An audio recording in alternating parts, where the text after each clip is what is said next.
अरे रियाना, आप भी? रमजान आ रहा है, कुछ तैयारियां हुई या नहीं? क्यों रियाना, आप भी की गरीबी की चादर में छेद कर रही हो? फातिमा, आप भी? ऐसी बात नहीं है जोया, हम गरीब हैं तो क्या ही कर सकते हैं। अल्लाह की रहमत रही तो हमारी भी किस्मत सही हो जाएगी। हाँ, लेकिन इस बार आपकी 5 बहुएं आई हैं। 5 की पहली रमजान आने वाली है, कैसे मनाओगी? एक तो एक कमरे का घर, उसी में सारी बहुएं जैसे तैसे गुजारा कर रही हैं। मुझे तो लगता है रियाना खाला को पहले घर बनवाकर बहू लानी थी। ऐसे कोई किसी की जिंदगी थोड़ी ना बर्बाद करता है। सारी पड़ोसनें ऐसे ही बात कर रही थी कि तभी रिहाना की बड़ी बहू सबा वहां आ जाती है और पड़ोसनों की सारी बातें सुन लेती है। अरे ओ नूर आपी और मेरी प्यारी खालाओ, हम बहुओं की और मेरी सास की चिंता न करिए। अल्लाह की बरकत रही तो ये रमजान बहुत धूमधाम से मनाएंगे हम भी। अल्लाह करे ऐसा ही हो। चलो भाई, अब हम चलते हैं, रमजान आ रहा है, तैयारियां भी करनी है। सारी पड़ोसनें अपने अपने घर चली जाती हैं। गली में फिर से वही सन्नाटा छा गया। रिहाना का छोटा सा एक कमरे का घर जैसे पड़ोसनों की बातों से और भी छोटा लगने लगा। आंगन में बिछी पुरानी दरी, कोने में रखा मिट्टी का चूल्हा, दीवार से टंगी 2-3 टेढ़ी शेल्फ, सब कुछ जैसे अपनी तंगी की कहानी सुना रही थी। आलिया, मुस्कान, नगमा, अफरीन, जरा इधर आओ सब। अभी बाहर जो खालाएं बातें कर रही थी वो मैंने सब सुन लिया है। वो लोग हमारी गरीबी पर तरस भी खा रही थी और ताने भी दे रही थी, लेकिन मैं ये तय करके आई हूँ कि इस बार हमारी पहली रमजान ऐसी होगी कि मोहल्ला देखता रह जाएगा। आपा, बात तो सही है, लेकिन हालात भी तो देखो। एक ही कमरा है, सहरी, इफ्तार, तरावीह से पहले की तैयारी, इतने लोग, फिर मेहमानों का आना जाना। सच कहूँ तो दिल घबरा रहा है।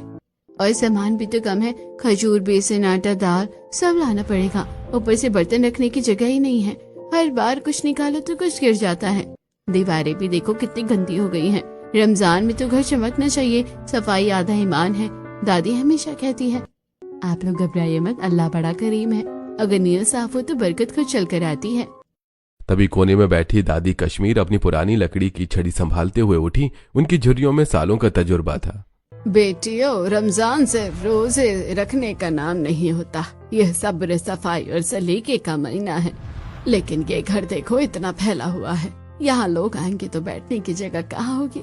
रमजान में वैसे भी मेहमानों का आना जाना लगा रहता है। इफ्तार पर कोई भी दस्तक दे सकता है। अम्मी सही कह रही है, दिल तो चाहता है कि पहली रमजान बहुओं की यादगार बनाऊं, लेकिन हालात, बस दुआ करती हूँ कि अल्लाह कोई राह निकाल दे। हाँ, सच है, जगह की तंगी सबसे बड़ी परेशानी है और रसोई तो इतनी बिखरी रहती है कि खुद को भी घुटन होती है। बहुओं ने एक दूसरे की तरफ देखा। सबा की आंखों में अचानक चमक आ गई। क्यों ना हम सब मिलकर इस घर को बदल दे। बड़ा घर नहीं है तो क्या हुआ, हम इसे सलीकेदार बना सकते हैं। हाँ, और मैं और मुस्कान मिलकर पूरे घर की सफाई कर देंगे, दीवारें धो देंगे, फर्श रगड़ देंगे, पुरानी चीजें छांट कर अलग कर देंगे और जो सामान बेकार है उसे हटा देंगे। थोड़ा खुलापन आएगा तो जगह अपने आप बन जाएगी। सुनो, हमारे घर के पीछे जो पुराना पेड़ गिरा हुआ है ना, उसकी लकड़ी अभी भी पड़ी है। हाँ सही कहा, वो लकड़ी तो अच्छी है, बस काटने और तराशने की देर है।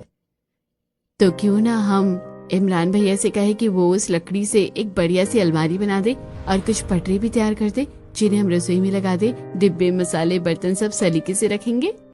वाह नकबा, ये तो कमाल का ख्याल है। सबा सीधे इमरान के पास गई जो बाहर चरपाई पर बैठे थे। इमरान जी, आप तो लकड़ी का काम जानते हैं, क्यों ना आप घर के पीछे वाले पेड़ की लकड़ी काट कर एक मजबूत अलमारी बना दे और रसोई के लिए कुछ पटरे भी, ताकि हम सामान ठीक से जमा कर सके। रमजान आ रहा है, घर सलीके से होगा तो दिल भी खुश रहेगा। सबा, तुम्हारी सोच ही मेरी ताकत है। अगर तुम सब साथ दो तो मैं आज ही लकड़ी काटना शुरू कर दूंगा। इंशाल्लाह ऐसी अलमारी बनाऊंगा कि मोहल्ला देखेगा। और मैं भी साथ दूंगा भाई, 2 हाथों से काम जल्दी होगा।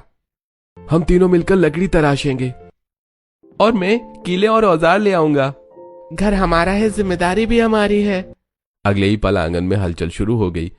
इमरान और उसके भाई कुल्हाड़ी लेकर पीछे गए। लकड़ी की खुशबू हवा में घुल गई। ठक ठक की आवाज पूरे मोहल्ले में गूंजने लगी।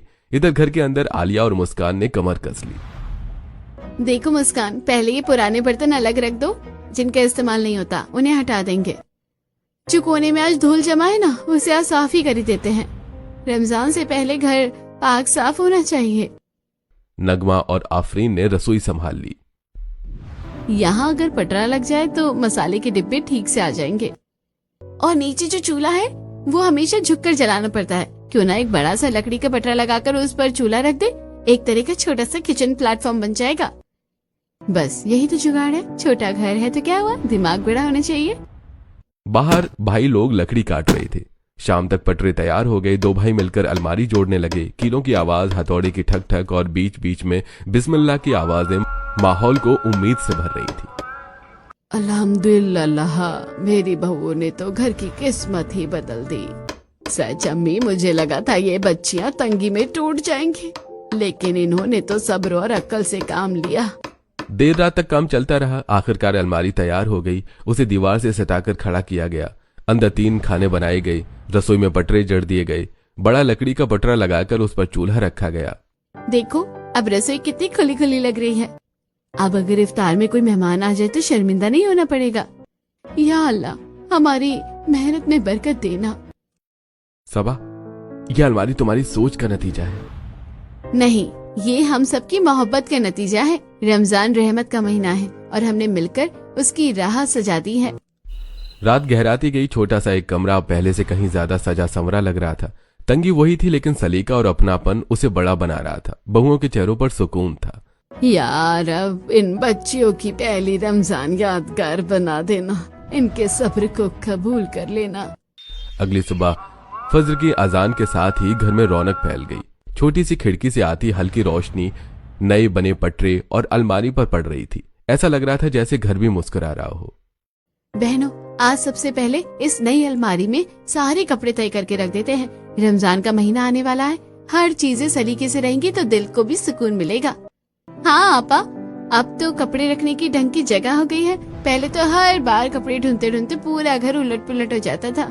और अब देखना, अलमारी में अगर हम सब अपने अपने खाने अलग कर ले तो कितना आसान होगा। ये देखो, मैंने सारे सफेद कपड़े एक तरफ रख दिए। रमजान में तो सफेद पहनने का ही अलग ही सुकून होता है। और ये मेरे हाथ की इस्त्री किए हुए कुर्ते हैं, सब एकदम करीने से रख देती हूँ ताकि सहरी में ढूंढना न पड़े। कुछ ही देर में अलमारी भर गई। कपड़े इतने सलीके से रखे गए थे कि छोटा सा घर भी बड़ा दिखने लगा। लेकिन तभी सबा की नजर आंगन पर पड़ी। बहनों, एक बात और है, घर में बैठने के लिए ठीक से कुछ भी नहीं है। अगर रमजान में मेहमान आ गए तो कहाँ बैठेंगे? सच कह रही हो, अभी तो हम सब जमीन पर जैसे तैसे बैठ जाते हैं, लेकिन मेहमानों के लिए तो कुछ इंतजाम करना होगा। क्यों ना उसी बची हुई लकड़ी से इमरान भैया से एक छोटी सी बैठने वाली अलमारी या चौकी बनवा ले। हाँ, अगर 2-3 चौकियां बन जाए तो हम उन्हें दीवार से लटका कर रख देंगे। जगह भी कम घिरेगी और काम भी बन जाएगा। चलो फिर आज ही भाइयों से बात करते हैं। शाम को जब सब मिलकर खाना खा रहे थे, दादी ने पुरानी दरी की ओर देखा जो कई जगह से फट चुकी थी। अम्मी सही कह रही है, रोजे के महीने में जमीन पर सीधे रोजा खोलना भी ठीक नहीं लगता। कम से कम साफ और नई दरी तो होनी ही चाहिए।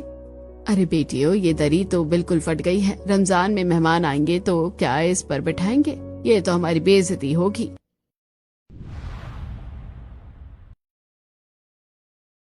हाँ, इफ्तार के वक्त जब सब दुआ के लिए बैठते हैं तो जगह पाक, साफ और इज्जतदार होनी चाहिए। ठीक है अम्मी, कल हम बाजार जाकर नई दरी दिखाते हैं। अगले दिन 5 बहुएं बाजार गईं। दुकानों में रंग बिरंगी दरियां सजी हुई थीं। अरे अल्लाह, ये तो कितनी महंगी है। भाई साहब, इतनी सी दरी के इतने पैसे? बहन, रमजान आने वाला है, मांग ज्यादा है, दाम भी ज्यादा है। आपा, ये तो हमारे बजट से बाहर है। चलो बहनों, लौट चलते हैं, अल्लाह कोई रास्ता निकालेगा। घर लौटते समय सबके चेहरे उतरे हुए थे। तभी सबसे छोटी बहू आफरीन अचानक रुक गई। आप लोग क्यों परेशान हो? मुझे दरी बनानी आती है, अम्मी ने सिखाया था। अगर आप सब साथ दे तो मैं खुद दरी बना दूंगी। सच कह रही हो आफरीन? अगर तुम बना दोगी तो हमारे पैसे भी बचेंगे और अपने हाथ की बनी चीज का सुकून भी होगा। उसी रात आफरीन ने पुरानी साड़ियों के धागे निकालकर नई दरी बुननी शुरू की। बाकी बहुएं भी साथ बैठ गईं। कोई धागा पकड़ाता, कोई किनारा मोड़ता। देखो तो सही, कैसे रंग भर रहे हैं। ये दरी तो बाजार वाली से भी सुंदर लग रही है। देर रात तक मेहनत चली और आखिरकार दरी तैयार हो गई। अगले दिन जब सब उस पर बैठकर खाना खाने लगे तो घर में एक अलग ही सुकून था। वाह बेटियों, तुमने तो कमाल कर दिया। मेरी बहुएं तो जुगाड़ की रानी निकली। अल्लाह तुम सबको हाथों में बरकत दे। एक दिन दस्तरखान पुराना होने के कारण फट गया। नमाज के वक्त सब जमीन पर ही जानेमाज बिछाकर पढ़ रहे थे। अफरीन, अगर तुम दरी बना सकती हो तो दस्तरखान की भी तो बना सकती हो ना? क्यों नहीं, इंशाल्लाह ऐसा दस्तरखान बनाऊंगी कि सब देखते रह जाएंगे। कुछ ही दिनों में नया दस्तरखान भी तैयार हो गया। अब घर में 5 वक्त की नमाज उसी पर अदा की जाने लगी। अब जब हम सब तैयार होकर साथ बैठ के नमाज पढ़ते हैं तो दिल को अजीब सी राहत मिलती है। पड़ोसने जब ये सब देखने आई तो हैरान रह गईं। अरे रिहाना, आप भी ये दरी और दस्तरखान तो कहाँ से लिया? हमारी छोटी बहू के हाथ का कमाल है। अफरीन बेटा, मेरे लिए भी बना दोगी? क्यों नहीं खाला, बना दूंगी, बस बदले में थोड़े पैसे दे देना ताकि धागा ले आऊं। क्यों नहीं खाला, बना दूंगी, बस बदले में थोड़े से पैसे दे देना ताकि धागा ले आऊं। धीरे धीरे अफरीन के हाथ की बनी दरियों और दस्तरखानों की मांग बढ़ने लगी। इधर सबा ने अपने पति इमरान से कहा, इमरान जी, अब जब घर में मेहमान आने लगे हैं तो क्यों ना एक छोटी सी टेबल और 4 कुर्सियां भी बना दे ताकि मेहमान आए तो इज्जत से बैठ सके। तुम सच में इस घर की तकदीर बदल रही हो सबा। मैं आज ही काम शुरू करता हूँ। भाइयों ने मिलकर मजबूत लकड़ी की टेबल और कुर्सियां तैयार की। अब अगर कोई इफ्तार पर आएगा तो उसे जमीन पर बैठने में झिझक नहीं होगी। घर की पुरानी साड़ियों से पर्दे बनाए गए, उन पर हाथ से कढ़ाई की गई ताकि बिल्कुल नए जैसे लगे। देखो तो सही, ये पर्दे तो बाजार वाले से भी सुंदर लग रहे हैं। सच में छोटा सा घर अब जन्नत जैसा लगने लगा है। यार, अब इन बच्चों की मेहनत कबूल कर ले, इनके घर में हमेशा रहमत बरसा। और इस तरह एक छोटे से एक कमरे के घर में 5 जुगाड़ू बहुओं ने अपनी अकल, मेहनत और सब्र से ऐसी रौनक भर दी कि रमजान आने से पहले ही बरकत उतर आई। अलमारी, दरी, दस्तरखान और टेबल कुर्सियों के बाद अब घर में एक नया हौसला जाग चुका था। 5 बहुएं एक ही कमरे में रहती थी, लेकिन उनके इरादे आसमान जितने ऊंचे थे। रमजान की चांद रात करीब थी और घर को और भी पाक, साफ और खूबसूरत बनाने की चाहत सबके दिलों में थी। बहनों, हमने अलमारी बना ली, दरी और दस्तरखान भी तैयार कर लिया, लेकिन ये दीवारें देखो कितनी फीकी और उखड़ी हुई हैं। रमजान रहमत का महीना है, क्यों ना इन्हें भी नया रूप दे दे। सही कह रही हो आपा, अगर हम दीवारों को मिट्टी से लेप दे और फिर उस पर रंग बिरंगे डिजाइन बना दे तो एक ही कमरा जन्नत जैसा लगेगा। मुझे तो बचपन से ही फूल पत्तियों के डिजाइन बनाना आता था। मैं दीवारों पर बेल बूटे बना दूंगी और मैं हल्दी और चूने से रंग तैयार कर दूंगी। पुराने डिब्बों में थोड़ा थोड़ा रंग है, उन्हें मिला देंगे तो नया शेड बन जाएगा। तो फिर देर किस बात की, बिस्मिल्लाह करके शुरू करते हैं। 5 बहुओं ने मिट्टी गूंथी, दीवारों को अच्छे से लीपा। पूरा कमरा मिट्टी की सौंधी खुशबू से भर गया। सूखने के बाद मुस्कान ने दीवारों पर खूबसूरत बेलें, चांद, तारे और अरबी अंदाज के पैटर्न बना दिए। नगमा ने हल्के हरे और पीले रंग से उन्हें उभार दिया। या अल्लाह, ये तो हमारा वही घर है, ऐसा लग रहा है जैसे किसी अमीर का आंगन हो। बेटियों, तुम लोगों ने तो मिट्टी में भी रौनक भर दी। अल्लाह तुम्हारे हुनर में बरकत दे। शाम को जब सब बैठकर बातें कर रहे थे तब सबा ने मुद्दा उठाया। इमरान जी, अब एक बड़ी बात रह गई है। कल से रमजान शुरू हो रहा है, सहरी और इफ्तार का क्या इंतजाम होगा? घर में राशन भी बहुत कम बचा है। सबा, सच कहूँ तो जेब खाली है। काम भी कुछ दिनों से कम चल रहा है। अगर जरूरत पड़ी तो उधार लेना पड़ेगा।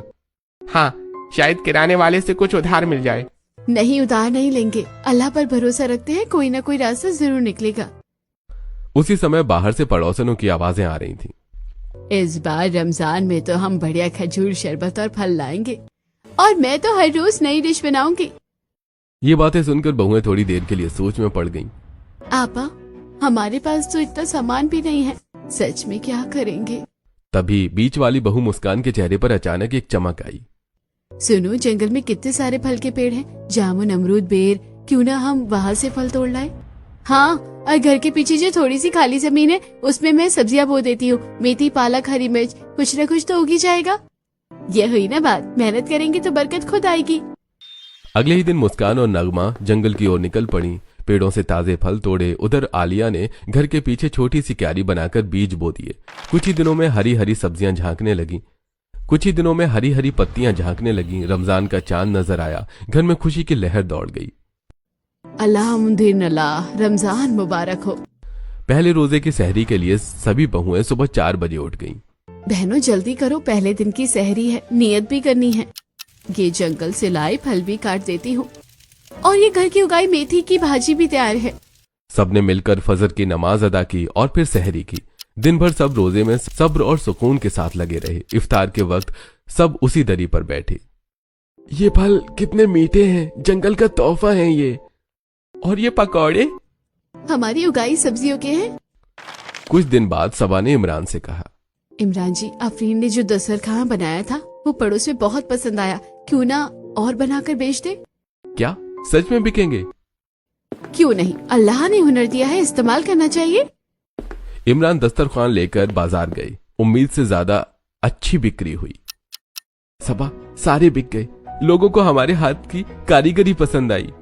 अब दूसरी बहू नगमा ने नमाज वाली टोपियां बनानी शुरू की। देखना की टोपी भी खूब बिकेगी। मैं बाजार ले जाऊंगा। टोपियां भी अच्छी बिकी। उनकी सजावट और क्वालिटी ने सबका दिल जीत लिया। बेटियों, तुमने तो हमारे घर की तकदीर बदल दी। अब जो पैसे आते उससे शाम को राशन आता। बहुएं प्यार से रोजे का खाना बनाती, कभी दाल चावल, कभी सब्जी रोटी, कभी पकौड़े। एक दिन इफ्तार के वक्त, या रब, इन रोजों को कबूल कर ले। अल्लाह हमारे घर में हमेशा यूं बरकत बनाए रखना। इस तरह रोजे, मेहनत और दुआओं के साथ रमजान के दिन गुजरने लगे। गरीबी थी लेकिन दिल अमीर थे, और हर शाम इफ्तार की दुआ के साथ सबको यकीन हो जाता कि अल्लाह सब्र करने वालों के साथ है। रमजान के दिन गुजरते जा रहे थे और पांचों बहुओं का हौसला दिन ब दिन बढ़ता ही जा रहा था। अब सिर्फ दस्तरखान ही नहीं बल्कि दरियों की भी मांग बढ़ने लगी थी। नमाज का महीना होने की वजह से लोग नई दरी, नया दस्तरखान और नमाज की टोपी खरीदना पसंद कर रहे थे।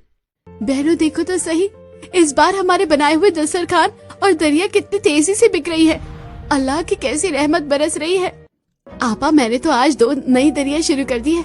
एक पर चांद तारे का डिजाइन बना रही हूँ और दूसरी पर फूलों की बेल। रमजान में ऐसी चीजें लोगों को बहुत पसंद आती है। और मेरी नमाज वाली टोपियां भी खूब बिक रही है। कल बाजार में एक साहब ने कहा कि इतनी बारीक कढ़ाई तो उन्होंने कहीं देखी नहीं। सच में, पहले जहाँ राशन के लिए भी सोचना पड़ता था, अब रोज शाम को कुछ न कुछ पैसे हाथ में आ जाते हैं। ये सब हमारी मेहनत और अल्लाह की फजल का नतीजा है। घर में अब रमजान की वजह से मेहमानों का आना जाना भी लगा रहता था। कभी कोई रिश्तेदार, कभी पड़ोस का कोई बुजुर्ग इफ्तार में शामिल हो जाता। लेकिन अब बहुओं को घबराने की जरूरत नहीं पड़ती थी। याद रखना बहनों, जंगल से फल तो हमेशा तोड़ कर लाना है। अगर कभी इफ्तार के लिए कुछ ना हो तो कम से कम फल और खजूर तो रहे ही। रोजा फल में ही खोला जाए तो बरकत ही होती है। आपा, आज मैं और नगमा जंगल जा रहे हैं। अमरूद और बेल खूब पक गए हैं और अगर नसीब अच्छा हुआ तो कुछ जामुन भी मिल जाएंगे। हर शाम दरी पर बैठकर सब मिलकर रोजा खोलते। कोई फल काटता, कोई शरबत बनाता, कोई दाल चढ़ा देता। छोटा सा कमरा अब दुआओं और सुकून से भरा रहता। एक दिन रेहाना ने खिड़की से झांक कर देखा कि पड़ोसी के घर से बिरयानी की खुशबू आ रही है। या अल्लाह, कैसी खुशबू है। लगता है फातिमा के घर बिरयानी बनी है।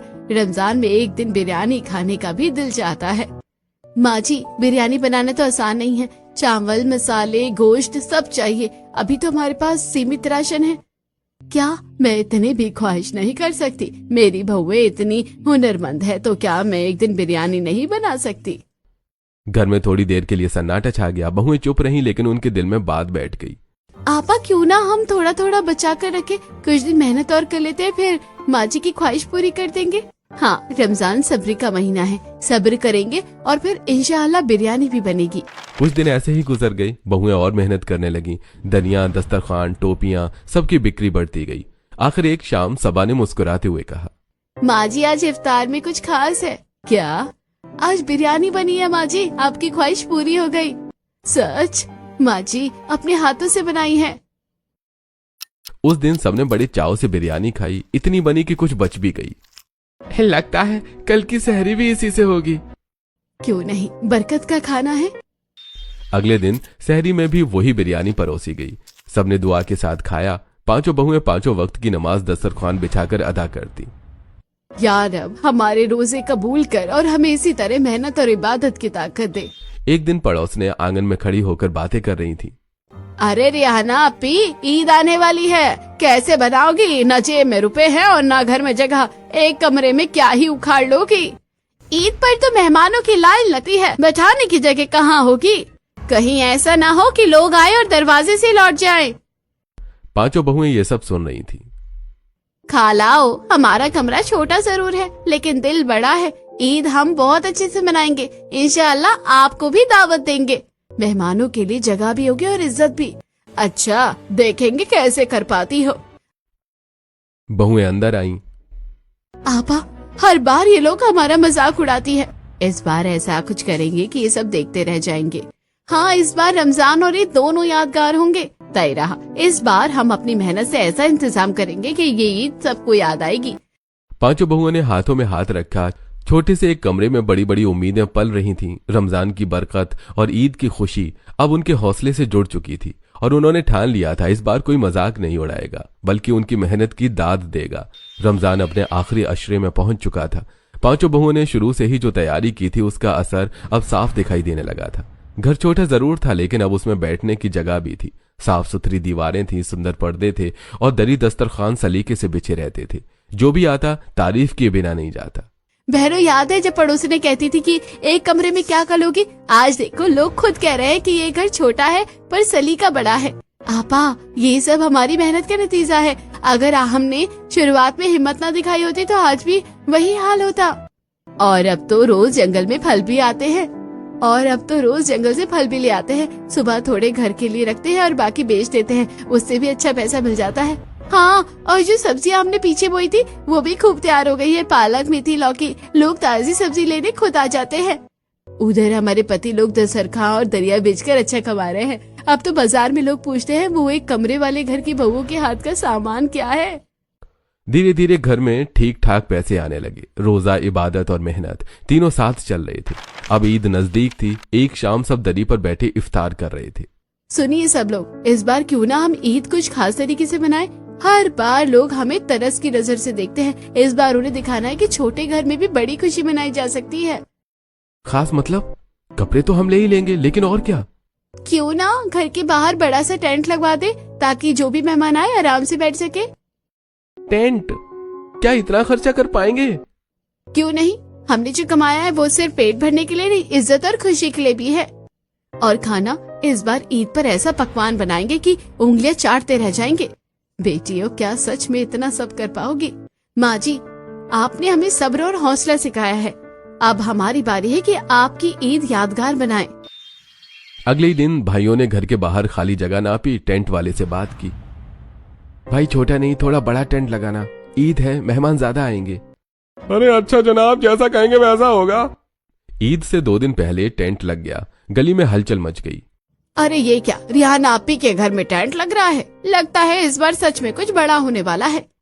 उधर घर के अंदर 2 बहुएं पकवान की तैयारी में लग गईं। मैं सेवैयां भून रही हूँ, घी की खुशबू देखो कैसे फैल रही है। और मैं खूरमा तैयार कर रही हूँ, मेवे डालकर ऐसा बनाऊंगी कि हर कोई तारीफ करे। ये देखो, गुलाब और केवड़े का शरबत ठंडा ठंडा रहेगा।